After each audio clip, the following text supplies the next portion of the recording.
Welcome back. We'll learn Tanya for the third of Iyar.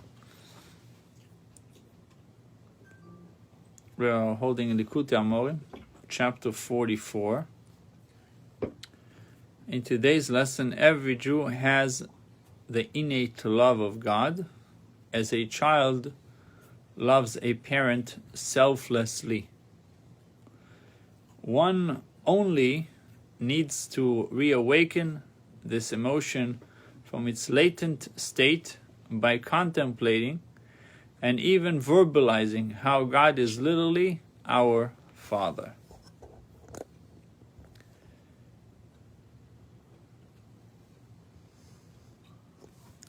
ועבור רבו גדלו מזו ואם מסותרס גם כן בכל נפש מישראל בירוש אומר ויסיינו היא מה שכוסו ברם אמנה כבוד ישתל בוס הרבוי ואימי דרוך מליאתם וגם נפש ורוחי. A greater and more intense love than this, than the love which results from realizing that God is one's true soul and life.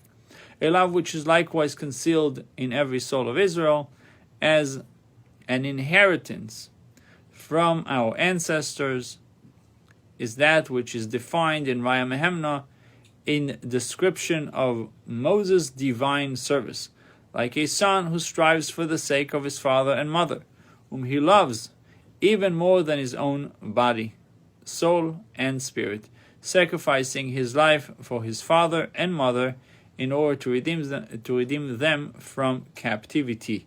So this manner of service is not limited to Moshe alone. It is within the province of every Jew. For we have we not all one Father? Just as Moshe possessed this love because God is his Father, so too every Jew can possess this love, for God is equally our Father.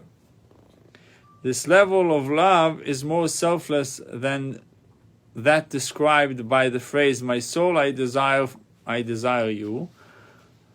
For love which results from realizing that God is one's true life will only be as intense as the person's desire for life itself.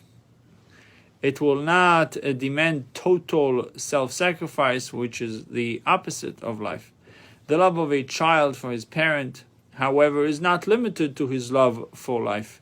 His parent's life takes precedence over his own, and he is ready to give his very life in order to save theirs. ואף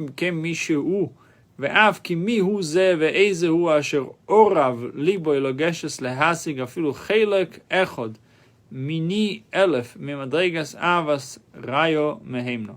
And although one may ask, who is the man and where is he who would dare presume in his heart to approach and attain even the 8,000th part of the degree of love felt by Moses, the faithful shepherd? How then do we say that every Jew can feel the same love of God that Moshe felt? Nevertheless,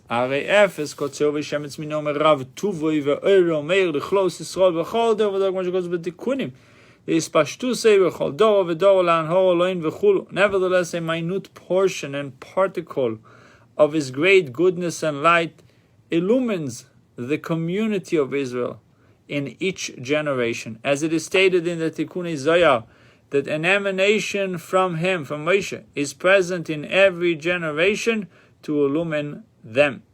Since this luminous particle is found in all Jews in all generations, it thus becomes possible for every Jew, through Moshe's goodness and light, to feel the love that he possesses as an inheritance from the patriarchs in a manner similar to that of Moshe.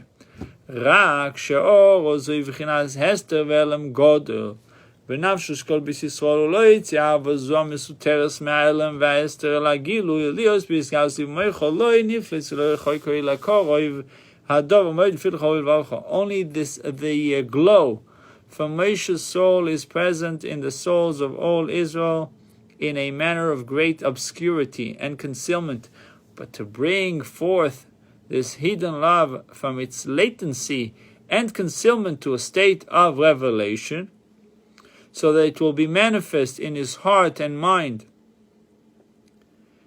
is not beyond reach, nor is it far off. But it is very close to you in your mouth and your heart, as written in Deuteronomy chapter 30, verse 11 to 14. That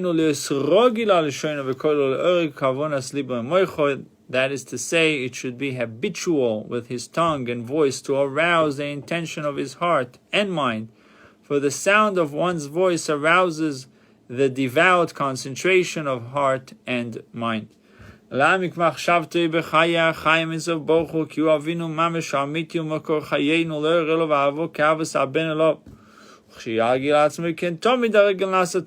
so as to immerse his thought in the life of life, the blessed Ein Sof, for he is literally our true Father and the source of our life, and to awaken our love for him like the love of a son for his father. When one accustoms himself to this continually, habit will become nature. Contemplation, so the takeaway from today's Tanya, contemplation to develop love God. Think and even verbalize that you, God, are my Father. I love my parents. I would do anything for my parents. I love you, God, and I would do anything for you. We'll continue shortly with